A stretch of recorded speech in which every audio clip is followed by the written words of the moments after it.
All right, let's talk about a big one. Today, we're going deep on one of the most famous and impactful vulnerabilities in the history of the internet, CVE 2014-0160. You probably know it by its much more famous name, Heartbleed. And let me tell you, this wasn't just some run-of-the-mill bug. This was a catastrophic failure in the very foundation of web security, and it completely shook our trust in that little padlock icon. So let's deconstruct this perfect storm. So why was Heartbleed such a nightmare? Well, it all comes down to the crown jewels of internet security, the server's private SSL keys. This quote from the original disclosure site says it all. Losing your private keys is the absolute worst-case scenario. It means an attacker can decrypt everything, past, present, and future. But even worse, they can perfectly impersonate your service. Game over. And we're not talking about some niche vulnerability affecting a handful of servers. The scale was just staggering. When this was disclosed back in April 2014, the estimate was that around 500,000 secure web servers were vulnerable. That was something like 17% of the entire secure internet at the time. This thing was everywhere. So here's our game plan. First, we'll look at the flaw's massive impact. Then, we'll dive into the code itself to find the single mistake that caused all this chaos. After that, we'll walk through exactly how an attacker exploits it. We'll cover the global effort it took to fix the internet. And finally, we'll wrap up with the lasting lessons this bug taught the entire security community. Okay, let's kick things off with the official details. The CVE identifier is 2014-0160. Now, its official CVSS score was high, but honestly, that doesn't even begin to capture the real-world damage. Because an attacker could steal the most sensitive data imaginable, silently, and without leaving a single trace, most of us in the industry consider this to be absolutely critical. So what is Heartbleed, technically? It's a buffer overread. In simple terms, an attacker could send a sneaky, specially crafted message that tricked a server into reading way more memory than it was supposed to. This let them bleed out little chunks of the server's active memory, 64 kilobytes at a time. And the scariest part? The attack looked just like normal, valid traffic, so it left no fingerprints in the logs. And what was in that memory? Well, pretty much the worst stuff imaginable. It was a random grab bag of whatever was in the server's RAM at that moment. You had the primary key material, the server's private SSL keys. You had secondary stuff like usernames and passwords. You had protected content, emails, instant messages, financial data, and, crucially, you had things like session tokens and cookies. Stealing one of those is like grabbing the keys to an already unlocked car. And this wasn't just a theoretical threat. Mandiant documented a real-world case where attackers hit a corporate VPN with Heartbleed over and over again. They just kept pulling 64 KB chunks until they found active session tokens. Once they had those tokens, they could hijack a legitimate authenticated user's session. They walked right past multi-factor authentication and got direct access to the company's internal network. It's a perfect example of how a simple memory leak can lead to a full-blown compromise. So where did this all come from? What was the actual mistake? Well, the irony is, the vulnerability was in a feature called the TLS Heartbeat extension. And this feature was actually designed to make things better. It was supposed to be a simple way for a client to check if a secure connection was still alive without having to do a full, expensive renegotiation. The idea was sound, a simple keep-alive ping. The client sends a little piece of data, the server sends it right back, and they both know the connection is good. Sounds harmless, right? Well, here is the fatal flaw, the original sin of this bug. The code implicitly trusted a length value provided by the client. It never bothered to check if the client actually sent that much data. Now, it's really important to get this next part right.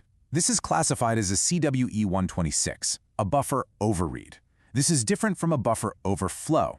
An overflow is when you write past the end of a buffer, maybe to hijack program execution. An overread is when you simply read past the end of a buffer.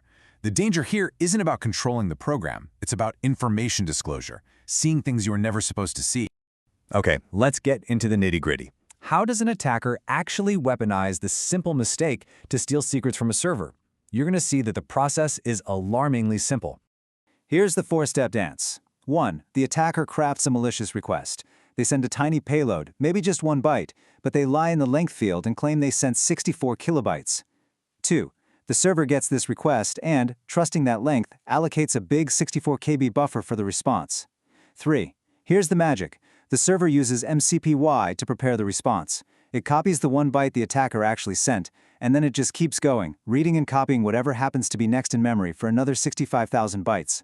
And finally, step 4. The the server dutifully packages up that 64 KB chunk of its own private RAM and sends it right back to the attacker. The moment this bug was discovered, it triggered a global fire drill. Seriously, this was an all-hands-on-deck, drop-everything-and-patch-now kind of emergency. It required a massive, coordinated response from the entire tech world to fix a piece of infrastructure that was fundamentally broken. So as we mentioned, around 17% of secure servers were vulnerable. This hit OpenSSL versions 1.0.1 all the way through 1.0.1F. It affected all the major Linux distributions, Debian, Ubuntu, CentOS, you name it. If you were running a modern web stack back then, the odds were not in your favor. So, how do you fix something this fundamental? Well, take a look. The vulnerable code just blindly used the length from the request in memcopy.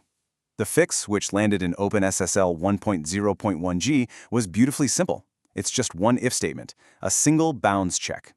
The new code now verifies that the length the client claims it sent doesn't exceed the actual size of the data it received. If it detects a lie, it just silently drops the packet. The overread never even gets a chance to happen. Now this is a super important point. Just patching the server was not enough, not even close. Because the bug had been out in the wild for 2 years, you had to operate under the assumption that your private keys and user data were already compromised. So the real fix was this painful 5-step process. Patch the software, yes. But then you had to generate new private keys, get brand new SSL certificates, revoke the old ones, and finally force all of your users to reset their passwords. It was a massive cleanup effort. And that brings us to the legacy of Heartbleed, because this bug didn't just get patched and forgotten. It forced a fundamental shift in how the entire industry thinks about, funds, and secures the critical open-source software we all depend on. So get this, the bug was actually introduced way back in late 2011, and it sat there, completely undetected for over 2 years. Then, in an incredible coincidence, it was found independently by a researcher at Google and a team at a company called Codenomicon within days of each other. They thankfully coordinated a responsible disclosure, which gave the OpenSSL team a little bit of a head start to get a patch ready before the news broke to the world. But the public disclosure led to what might be the most shocking revelation of all. OpenSSL, this piece of software that secured a massive portion of the global internet, was running on a shoestring budget of about $2,000 a year. The disconnect between its critical importance and its lack of funding was a massive wake-up call for everyone. In response, the Linux Foundation created the Core Infrastructure Initiative, pulling millions of dollars from major tech companies to finally give projects like OpenSSL the resources they so desperately needed. So, what are the big takeaways? For developers, the lesson is clear. Never, ever, ever trust input from the user, especially when that input controls memory operations like size and length. Always validate it on the server side. For security teams, the lesson is just as critical. Your software supply chain is your attack surface. You have to know what third-party libraries are in your code because a vulnerability in one of them is a vulnerability in your product. Heartbleed was fixed, but it forced us all to confront a really uncomfortable truth, that so much of our digital world is built on code maintained by a very small number of people, often working as volunteers with little to no support. Which leaves us with a final, lingering question. How much of our critical infrastructure, right now, still relies on code like that? How many other Heartbleeds are still out there, just waiting to be found?